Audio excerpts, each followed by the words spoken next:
নমস্কার বন্ধুরা, আমি সঙ্গীতা। আশা করি আপনারা সকলেই ভালো আছেন। আজ 21শে ডিসেম্বর রবিবার। দুদিন ধরে কিন্তু খুবই হাওয়া দিচ্ছে আর ভীষণই ঠান্ডা পড়ে গিয়েছে। হঠাৎ করেই কিন্তু এই পরিবর্তন আবহাওয়ার। এমনিতেই আমাদের এখানে কলকাতা শহরে ঠান্ডাটা খুবই কম, তবে 2 বছরের তুলনায় এবছরে একটু ঠান্ডা পড়েছে। তার মধ্যেই হঠাৎ করে এত ঠান্ডা পড়বে এটা আমরা কেউই ভাবতে পারিনি, তবে বেশ ভালো লাগছে।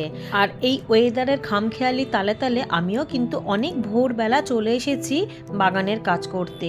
এখন ভোর 5টা মতো বাজে আর কুয়াশা দেখুন চারিপাশে, সবাই কম্বল মুড়ি দিয়ে ঘুমাচ্ছে আর সেই সুযোগেই আমি চলে এসেছি শান্তিতে ছাদের কাজ করব বলে। এত ঠান্ডার মধ্যেও দেখুন আমার কিন্তু খুব একটা বেশি ঠান্ডা লাগছে না, খুব ভালো লাগছে এটা ভেবে যে অনেকক্ষণ কাজ করতে পারবো। এক তো রবিবার, তার মধ্যে খুব একটা রোদ উঠবে না, কুয়াশা কুয়াশা। কালকেও এরকমই ওয়েদারটা ছিল, খুব একটা কড়া রোদ ওঠেনি। এমনিতেও শীতের সময় তো কড়া রোদ ওঠেও না, তাও বা যা ওঠে কালকে তো একদমই তেমন ওঠেনি। সেই হিসাবেই এসেছি যাতে অনেকগুলো কাজ সারতে পারি। তবে ভোরবেলা যখন ছাদে উঠেছিলাম তখন খুবই ঠান্ডা হাওয়া দিচ্ছিল, বেশ ঠান্ডাও লাগছিল, কিন্তু কাজ করতে করতে এত ব্যস্ত হয়ে পড়েছিলাম তাই আর ঠান্ডা লাগেনি। তার মধ্যে আমার মেয়ে এসে একবার চাও দিয়ে গিয়েছে। ব্যাস, আর কি। এই ঠান্ডার মধ্যে কাজ করতে করতে যদি কেউ 1 কাপ চা দেয় তাহলে কাজের এনার্জিটা অনেক গুণ বেড়ে যায়।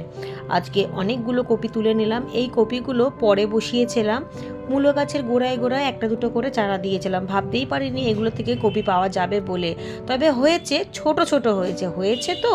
এগুলো যেহেতু একটুও রোদ পায়নি আর ছায়ার মধ্যে যেহেতু বেড়েছে, মূলোর বেড়ের মধ্যে একটা করে চারা দিয়ে দিয়েছিলাম। মূলোতেই জায়গাটা পুরো খেয়ে নিয়েছিল, সেই কারণে কপিতে আর জায়গা পাইনি, তাই ছোট ছোট কপি হয়েছে, কিন্তু পেয়েছি অনেকগুলো, প্রায় 10-12টা মতো ছোট ছোট কপি পেয়েছি। সেই সমস্ত কপিগুলোকে এক সাইডে রেখে পাতা ঠাতা বাগান ঝাড় দিয়েছি। যখন আমি এসেছিলাম তখন উপরের ছাদটাকেই ভালোভাবে গুছিয়েছি, কারণ অনেক গাঁদা গাছগুলোকে আজকে তুলে ফেলে দিয়েছি। সেই গাঁদা গাছগুলোতে আর ফুল দিচ্ছিল না, গাঁদা গাছগুলো নষ্ট হয়ে গিয়েছিল। শুধু শুধু টবগুলোকে আটকে রেখে তো কোনো লাভ নেই, সেই টবগুলোর মধ্যেই আমি অন্য কোনো গাছ বসিয়ে দিতে পারবো। আর এখানে দেখুন কত ফুলকপি, এগুলোকে তুলে নিয়েছি, পাতা ফাতা সবগুলোকে ফেলে দিয়েছি। আর ছোট ছোট হলেও তো ফুলকপি, এই ফুলকপিগুলোকে এক সাইডে রাখবো আর বাগান ঝাড় দিয়ে যত পাতা রয়েছে সব একটা ক্যারেটের মধ্যে জমা করব। সাথে গাঁদা গাছগুলোকেও নিয়ে এই জায়গাতে ফেললাম, এগুলো সবই শুকিয়ে বেডের তলাতে দিয়ে দেবো। প্রায় 10-12টা মতো গাঁদা গাছের টব এবং অন্যান্য কপি গাছের গ্রো ব্যাগ খালি হয়ে গিয়েছে। একসাথে সব মেলালে প্রচুর মাটি এর মধ্যে রয়েছে, আর এই মাটির মধ্যে সম্পূর্ণ খাবারটাও রয়েছে। শীতের গাছে গোবর সার দিয়ে করেছিলাম সবজি গাছ এবং পাতা পচা সার দিয়ে করেছিলাম ফুল গাছ, সুতরাং মাটিটার মধ্যে এখন ভরপুর খাবার রয়েছে। মাঝে মধ্যে যেহেতু এর মধ্যে তরল সার দিয়েছিলাম, টবের মাটিগুলোকে নতুন করে ফেলে আর তৈরি করব না, কারণ কয়েকদিনের মধ্যেই তো এগুলো বেড়ে গিয়েছিল, ফুল ফল দিচ্ছিল, তাই মাটিগুলো যেমন আছে তেমনই থাকবে। এর মধ্যে নতুন করে অল্প একটুখানি ফুলের টবের মধ্যে ভার্মি কম্পোস্ট দেবো আর সবজির গ্রো ব্যাগগুলোর মধ্যে টবের মধ্যে গোবর সার দিয়ে অন্য কোনো সবজি বসিয়ে দেবো। যেহেতু ভোরবেলা থেকে হাতের কাজ শেষই হচ্ছে না বাগানের, তাই ঠান্ডাও আর লাগছে না। এত কাজ করলে কি আর ঠান্ডা লাগে? এখানে দেখুন কত টব জমা হয়েছে, কত গ্রো ব্যাগ জমা হয়েছে। যেহেতু জায়গা নেই তাই ছোট জায়গার মধ্যে কাজ করতে হয় খুবই সাবধানে। টবগুলোকে ওপরের ছাদ থেকে এনেছিলাম এই ছাদে, এবার এই ছাদ থেকে নিয়ে এলাম ওই গেটের সামনে।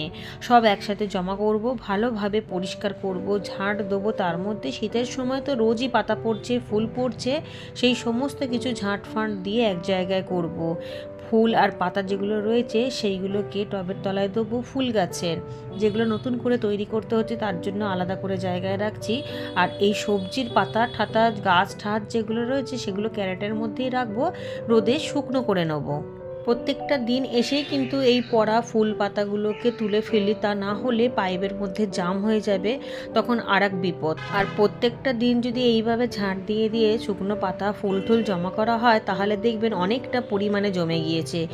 শীত শেষ হতে হতে পুরনো গাছের সমস্ত ঝরে যাওয়া পাতাগুলোকে এক জায়গায় করে নেব।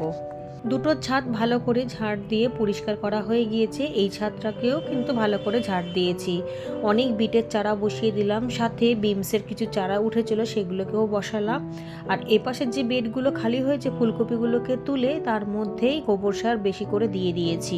খুব ভালোভাবে বেডগুলোকে রেডি করে নিচ্ছি। এই বেডের মধ্যেও শাকের দানা ছড়িয়ে দেবো। একটার মধ্যে দেবো লাল শাকের দানা, আর কাসুরি মেথির দানাটা নিচে রয়েছে সেটা অন্য সময় এসে ছড়িয়ে দেবো। এরপরে আরও কয়েকটা বেড খালি হবে, তার মধ্যে আবারও কিন্তু পালং শাকের বীজ ছড়িয়ে দেবো। পালং শাকটা আমি বারবার আপনাদেরকে বলি আমার খুব ভালো লাগে, শুধু আমারই নয় আমার ঘরের লোকেরও ভীষণই পছন্দ। পালং শাকের পকোড়া খেতে তারা খুবই ভালোবাসে। আজকে রবিবার, তাই আজকে বিকালবেলা আবারও পালং শাকের পকোড়া বানাবো। আর যেহেতু সম্পূর্ণ জৈবতে বাগান করি, তাই অর্গানিক সবজি খাওয়া স্বাস্থ্যের জন্য কতটা উপকারী সেটা তো আপনারা সকলেই মোটামুটি বুঝতে পারেন। আজকে ভোরবেলা থেকে এসে অনেক কাজ করার সুযোগটা পেয়ে গেছি। প্রত্যেকটা দিন টানা এইভাবে আমি কাজ করতেই পারি না। বেদিনে আগে সংসারের কাজ সামলাতে হয়, বাচ্চাদের কাজ সামলাতে হয়, রান্না ঠান্না, তারপর বাগানের কাজ। এবার শীতের সময় তাড়াতাড়ি করে তেমন কোনো কাজ করতেও পারি না, আর তার মধ্যেই বেলা পড়ে যায়। কিন্তু আজকে অনেক ভোরবেলা থেকে যেহেতু এসেছি আর রবিবার, তাই একটানা আমি অনেকটা সময় বাগানে কাটাতে পেরেছি। অনেকগুলো কাজ এগিয়ে গেল। এপাশেও কিন্তু কিছুটা দানা ছড়িয়ে দিলাম। এপাশের ছাদের বেশ অনেকগুলো চারা বসানো হয়ে গিয়েছে, শাকের দানাও ছড়িয়ে দিয়েছে। এবার বাকি রয়েছে টমেটোর চারাগুলো। এখানে দুটো চারা রয়েছে, বেশ বড় হয়েছে আর খুবই হেলদি রয়েছে, সেটা দেবো টমেটোর ক্যারেটের মধ্যেই। এখানে ক্যারেটের মধ্যে একটি যেহেতু গাছ রয়েছে তাই জায়গা রয়েছে দুটো চারা দেওয়া, সেটাই দিয়ে দেবো। আর সাথে কিন্তু গোবর সারটা অনেকটা পরিমাণে আগে দিয়ে দিয়েছি। গোবর সার না দিলে কিন্তু সবজি গাছ খুব একটা বেশি ভালো হবে না। শুধু গোবর সারই নয়, যে কোনো সারটাই একটু বেশি করে দিতে হবে। সার বেশি করে দিলে গাছে খাবার পেয়ে যাবে, গাছও সুস্থ সবল থাকবে, হেলদি থাকবে, আর সবজিটাও ভালো পাওয়া যাবে। যে কোনো চারা বসানোর পরে কিন্তু গাছে অতি অবশ্যই জল দিতে হবে, তবে সেটা ঝাঁঝরির মাধ্যমে দেওয়াটাই ভালো। সেখানে অল্প অল্প জল পড়ে, আর মগে করে ঢেলে দিলে মাটিটা সঙ্গে সঙ্গে সরে যায়, গাছটার মধ্যেও আঘাত লাগে। যেহেতু কালকে থেকে খুব ঠান্ডা হাওয়া দিচ্ছে আর রোদের তাপটাও তেমন ছিল না, তাই খুব একটা গাছে জল দিতেও হয়নি। অল্প অল্প যে সমস্ত গাছে দরকার ছিল সেই সমস্ত গাছেই জল দিয়েছি। ভোরবেলা থেকে যেহেতু বাগানের কাজ করছিলাম, তাই এবার নিচে যাব, ফ্রেশ হব, ঠাকুর পুজো করে টিফিন করে আবারও চলে এসেছিলাম পরে বাগানে। প্রায় 12:30 মতো বাজে। এই এতক্ষণে পুজোর কাজ সেরে টিফিন করে বাগানে আসার সুযোগ পেয়েছি। এতক্ষণে বাগানটা মোটামুটি একটুখানি শুকিয়ে গিয়েছে, যেহেতু খুব একটা বেশি জল দিতে লাগেনি। চারা গাছগুলোকে সবে লাগিয়েছি, বিকাল হতে হতে ঠিক হয়ে যাবে। এখন একটু নেতিয়ে রয়েছে, আর বাগানটা পরিষ্কার থাকলে হাঁটাচলা করতেও কিন্তু বেশ ভালো লাগে, দেখলেও মন ভালো হয়ে যায়। তবে আর বেশিক্ষণ এখানে সময় দেওয়া যাবে না, একটু আপনাদেরকে দেখিয়ে নিই পরিষ্কার করার পর কেমন লাগছে বাগানটা। এদিকে কিছু বাসি ফুল ছিল, সেগুলোকে তুলে দিয়েছি। পিটুনিয়ার বাসি ফুল তুলে দিলেই কিন্তু নতুন আবারও কুড়িয়ে আসে, কিন্তু গাছের মধ্যে রেখে দিলেই বীজ তৈরি হয়ে যায়, তখন কিন্তু ফুলের সংখ্যাটা ধীরে ধীরে কমে যায়। বাগানে যবে থেকে চন্দ্রমল্লিকা ফুটতে শুরু হয়েছে তবে থেকেই চন্দ্রমল্লিকা তুলে ঠাকুরের চরণে দিয়েছি, শুধুমাত্র এই গোলাপটা ছাড়া। কারণ এই গোলাপটাকে তুলে নিলে বাগানটা যেন একেবারে অসম্পূর্ণ মনে হবে। যতদিন পর্যন্ত থাকবে ততদিন পর্যন্ত এর শোভাটা আরও বেড়ে যাবে।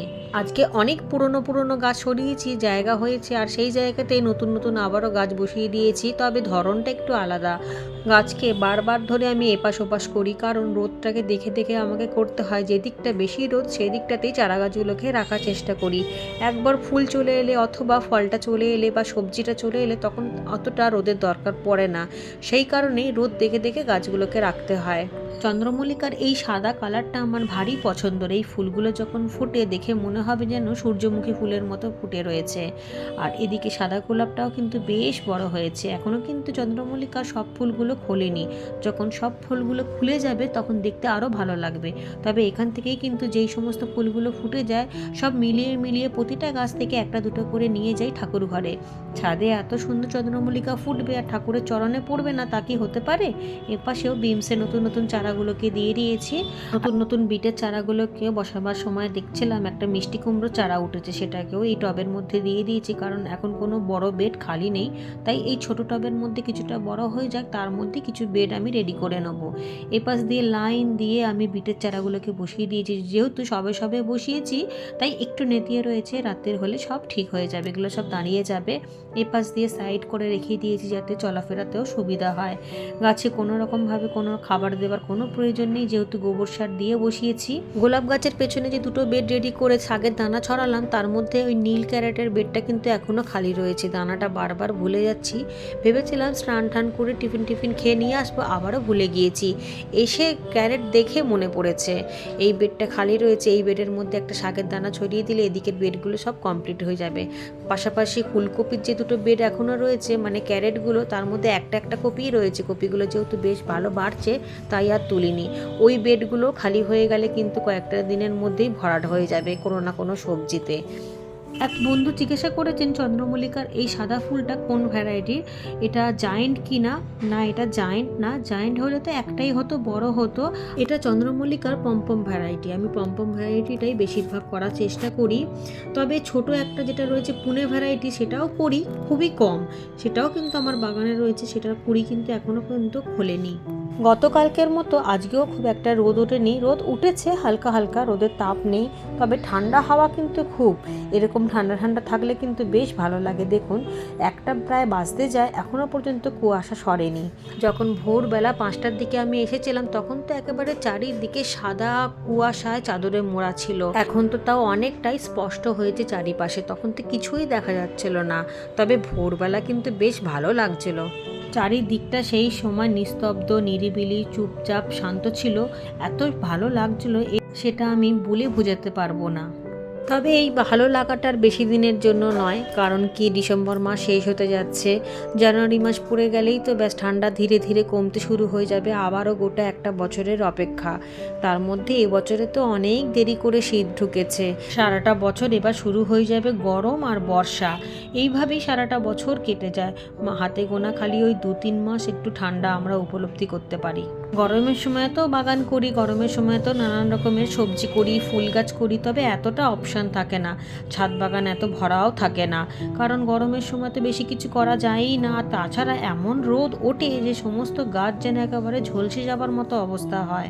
শীতের সময় প্রচুর গাছের অপশান থাকে, অনেক সবজি এবং অনেক ফুল থাকে, খাটাখাটনিটাও তুলনামূলকভাবে একটু কমই থাকে, কারণ গরমের সময় বারবার জল দিতেই অনেকটা সময় চলে যায়। গরমে রোদের মধ্যে গাছ যেহেতু একেবারে নিস্তেজ হয়ে যায়, তাই বারবার করে জল দিতে লাগে। চলুন, আপনাদের সাথে অনেক গল্প হলো, অনেক আড্ডা হলো, এবার ভিডিওটা আমি এখানেই শেষ করলাম। সবাই আপনারা খুব ভালো থাকুন এবং সুস্থ থাকুন।